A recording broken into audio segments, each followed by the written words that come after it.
Welcome to today's Explainer. We're going to dive straight into a timeless, highly practical skill that's honestly absolutely essential for anyone seeking the truth. Today, we're exploring the ancient wisdom of Chanakya Niti to uncover the fascinating, structured art of detecting deception.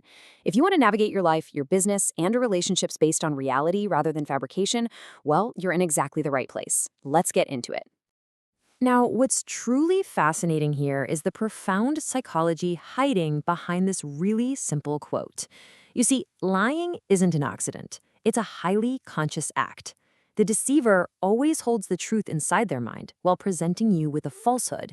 And because they're essentially juggling two completely different realities, the truth they know and the lie they're actively telling, that cognitive load causes friction. And that friction, that's exactly what we're going to learn how to observe today. So let's jump into Section 1, The Master at Work. Subtitle, Chanakya and Chandragupta. We're going to look at a brilliant historical example of this observation in action. Picture this. One day, the great ruler Chandragupta approached his teacher, Chanakya, looking, just a little bit restless. When Chanakya asked him what was wrong, Chanakya kind of laughed it off, claiming he was just super busy with war preparations. But Chanakya noticed something immediately. Chandragupta was trying to hide a secret military meeting behind this totally fake smile and a barely noticeable trembling in his voice. In under 2 minutes, Chanakya called out the lie perfectly. Chandragupta was absolutely stunned.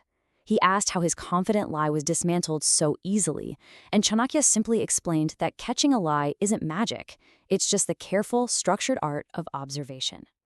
Section 2. The Moral Consequence.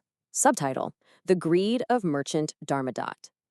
To really understand why uncovering the truth is so vital for society, let's look at this guy's powerful story. So Dharmadatt built a massive reputation for selling the purest, most fragrant ghee in his village.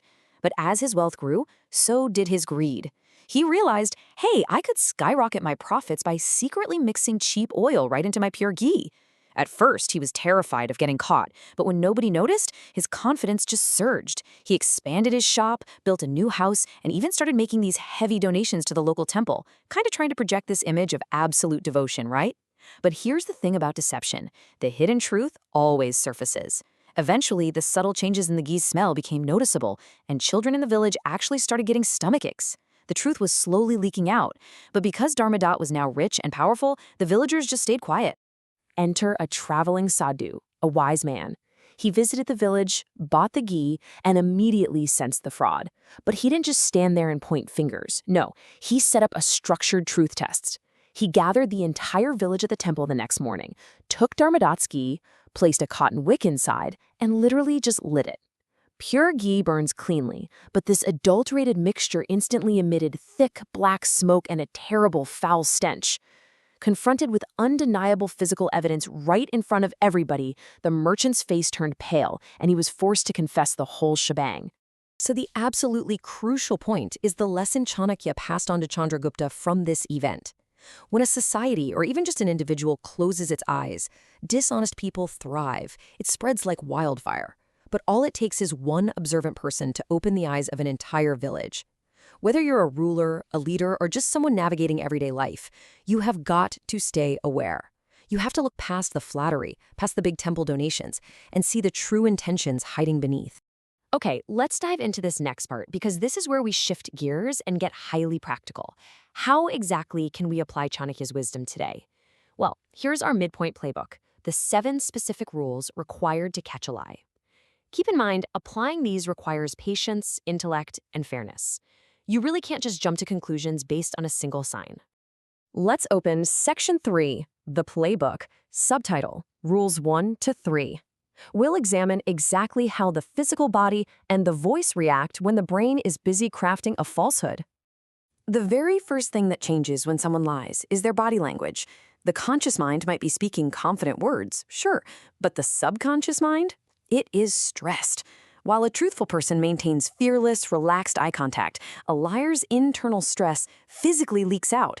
You'll see their eyes darting around or looking down to avoid connection, and because the brain is under pressure, they'll often subconsciously self-soothe by touching their face, rubbing their neck, or nervously shaking their legs, which, let's be honest, is something we've all probably done when telling a little white lie about liking someone's cooking. Their body is literally trying to escape the lie. Similarly, we have to listen closely to their voice. A truthful person speaks with a stable, natural baseline tone.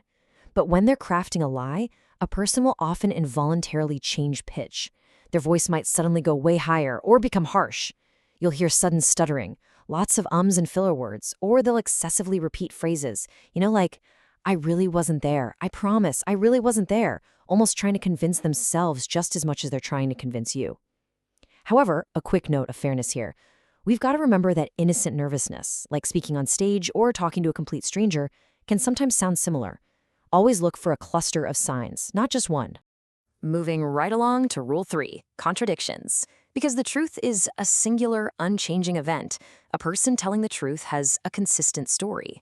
But a fabricated story, it's a total house of cards. It'll eventually buckle under its own weight if you patiently ask the same question in slightly different ways. If someone claims they were home all day, but an hour later casually mentions picking something up from the market, boom, you've just found a crack in their reality. Moving to Section 4, the playbook, subtitle Rules 4 to 6. Now, let's explore how manipulators try to use theatrical emotions and an absolute avalanche of details to throw you off the scent. Rule 4 deals with fake emotions. True emotions come effortlessly from within. They wash over the entire face naturally. But a liar, they have to manually manufacture their feelings. And this often results in a highly theatrical, totally mismatched display.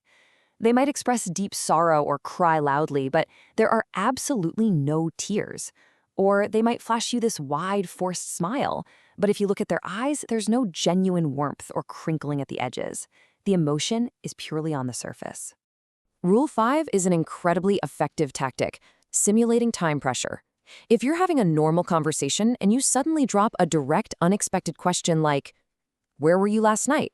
Just watch their reaction time. A truthful person doesn't need to invent reality. They just pull up the memory and answer immediately. A liar, though, they'll pause, they'll look away, stall for time, and scramble to construct a safe narrative that fits the facts they think you might already know. And when they actually do answer, beware of Rule 6, excessive details. To mask their deception and seem credible, liars often heavily overcompensate. Instead of just giving a straightforward answer like, "I went to the market," they'll literally drown you in unnecessary, elaborate details. They'll tell you about the red car they saw, how the weather suddenly changed, and exactly who they bumped into. They are purposely trying to build a maze of information to distract you from the core question. Finally, we arrive at Section 5, the final rule. Subtitle, Truth and Your Intuition. For this one, we step away from observing the other person entirely and look inward. Rule 7 is all about your gut feeling. Look, sometimes a highly skilled deceiver might maintain perfect eye contact and speak with a totally steady voice, but your subconscious mind is a supercomputer. It's constantly processing microexpressions, subtle vocal shifts, and behavioral mismatches that your conscious mind totally misses. If you feel a quiet internal voice telling you that something simply doesn't add up, please do not ignore it. Your intuition is signaling that the puzzle pieces just do not fit. By combining these 7 rules with a real sense of patience and fairness, you can effectively protect yourself from deceit. Remember the merchant Dharmadatt's harsh lesson. Once trust is broken, it's rarely, if ever, fully restored. True, lasting wealth, whether we're talking about business, leadership, or your personal relationships, is entirely built on a foundation of honesty. As we wrap up today's explainer, I want to leave you with this final provocative thought. You now possess the framework to actually see behind the masks people wear. So, the next time someone tells you a story that feels just a little too perfect, or their smile doesn't quite reach their eyes, what will you do? How will you use this newly sharpened awareness to protect the truth and demand honesty in your own everyday interactions? Keep your eyes open and never stop learning.